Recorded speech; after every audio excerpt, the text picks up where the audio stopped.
Tell me the difference between these three things. Nothing. The difference is nothing. One of these is Curse of the Sea Rats, a brand new 4-player Metroidvania, and the others are The Secret of Nim by Don Bluth and The Great Mouse Detective by Disney, both of whom were mentioned as inspirations for Curse of the Sea Rats. Yes, I know that you could easily tell the difference between these because your IQ is about 130 points higher than mine. But I'm just excited because we basically just played one of our childhood movies in 2.5D, and I'm incredibly excited to talk about it. This story begins in 1777, shipwrecked on an island in Ireland.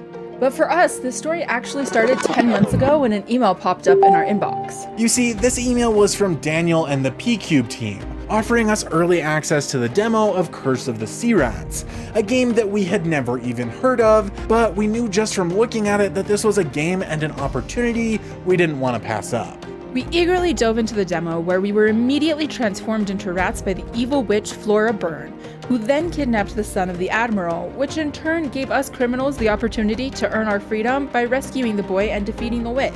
The story officially introduced, we chose our characters, learned how to fight, and after just a few short sections, we ran into our first boss. And spoiler alert, we died. And died, and died, and died again. I think we're gonna have to retire our gaming career.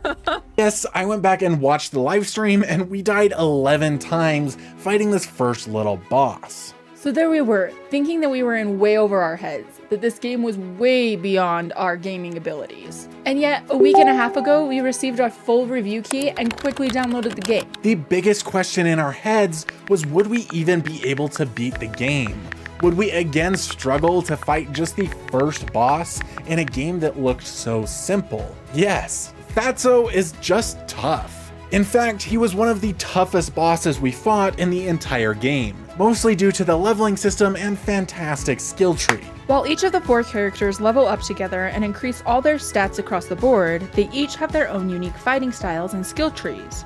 We were surprised when we realized just how different they were. For example, my character Busa quickly gained the ability to heal himself, while Ryri's character only gained the ability to leech life from damage dealt near the end of his skill tree, and the other 2 characters never got a way to heal themselves at all. The skills were varied with powerful magic attacks, increases to defense, attack, or health, and cool abilities such as healing yourself or turning invisible for 15 seconds. While the character you choose may not drastically change the way you play, it will affect it enough to make it a meaningful decision. This, plus the character's backstory, unique fighting style, animation, and voice lines, made them feel like individuals rather than just classes in a video game. Now let's talk a little bit more about gameplay. As a Metroidvania, there are tons of different directions for you to go, each split up into little rooms filled with enemies, platforming challenges, and the occasional treasure chest. Your goal, as we said previously, is to track down Flora Byrne, rescue the Admiral's son Timothy, and defeat the evil witch to earn your freedom and regain human form. While you are generally free to go in whichever direction you want, some areas are locked behind trading quests, locked gates, or blockades that can only be broken down from the other side. These aren't too offensive in their own right, but can feel pretty frustrating when you've gone through most areas and can't figure out what you missed. The normal enemies you run into don't present much of a challenge, but your wounds do quickly pile onto each other as healing is not readily available at the beginning of the game. However, the bosses are a different story. Despite Fatso being the most challenging boss for us, the next few bosses weren't exactly chump change either. They posed what we felt to be an appropriately difficult challenge. We fought each of them a number of times, but didn't feel like it was hopeless as we did with Fatso. Unfortunately, this level of difficulty does not continue as you get further into the story. The farther along you get, the more dangerous the foes you face are, both the cannon fodder and the different bosses. However, you also get more powerful as you upgrade your skills and increase your stats through leveling up, This caused the bosses to feel a little bit too easy toward the end of the game. Co-op definitely might have something to do with how much easier the bosses were for us as we got farther in the game. We were, of course, dealing twice the amount of damage, and if one of us died, we were generally lucky enough to revive them before dying ourselves and losing the fight. But just because the bosses became easier doesn't necessarily mean that they were not enjoyable. Bosses themselves are a part of a larger cast of colorful crew members, most of which are charmingly cartoonish, if not a little heavy-handed with the pop culture references or the cringy jokes at times. We always looked forward to meeting the cool and creepy crew in combat. On this journey, there were various different environments that all feel distinct. The same marvelous art style and aesthetic is there in each one, but they felt distinctly their own. Whether it was the vibrant green treetops, the dark spider's lair, or the cliff of the winds, we loved finding new areas and never had trouble telling when we had just entered a new area. Each of these different areas also claims its own environmental challenges. From the wind trying to blow you off platforms, to the classic spikes shooting out of the floor, or the incredibly punishing stalagmites and stalactites found in Flying Rat's Hole. When it came to the cooperative aspects of the game, we had a great time. Did we have to work together? Not really. Yes, we both fought enemies and we both had to attack the bosses, but there was nothing that forced us to actually do anything together, and that's fine. When we look at a co-op game, what we really want to see is an equally great experience for every player. That is why we rarely recommend games like Mario Odyssey, because they just prove to be incredibly lacking when it comes to player 2. While we love games like It Takes Two that require you to do things together in order to solve a puzzle, Curse of the Sea Rats presents more teamwork opportunity with its co-op than games that force you to work together.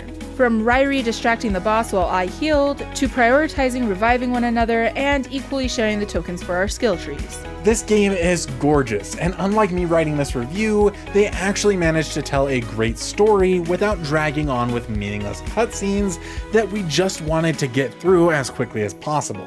The care the developers have for this game really showed, not only in the story but in the hand-drawn animation, the voice lines, the very fitting music, and quality level and boss design. All of that just to say that we might not recommend this game right now. There were quite a few glitches that ruined our experience and cost us hours of trying to figure out what we had done wrong. We did play an early access version of this game, which may be partially responsible for some of these glitches. However, apart from some minor inconveniences and lag, we also ran into 2 story-breaking glitches that made it impossible for us to actually complete the game. Our map right now is sitting at 98% completion, and we can only assume that we're missing 2 final boss battles to reach the story's conclusion. But one of these bosses didn't spawn, making us unable to continue the game. We even tried to start a second save file in which Ryrie played solo, but unfortunately, he ran into a glitch earlier on that prevented him from entering an area that he should have been able to go into. This stopped his progression halfway through the game. I did just receive an email from the developers letting me know that all of these glitches, except for one,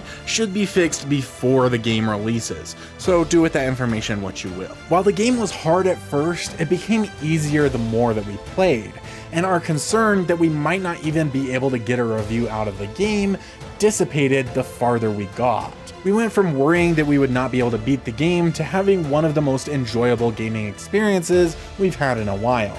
If we look past all of the bugs that gave us a hard time, we struggled to find anything we didn't like about the game without just being nitpicky. It's definitely worth playing. You just might want to wait for a couple of patches after release, since we personally didn't even manage to beat the game despite having 2 different save files.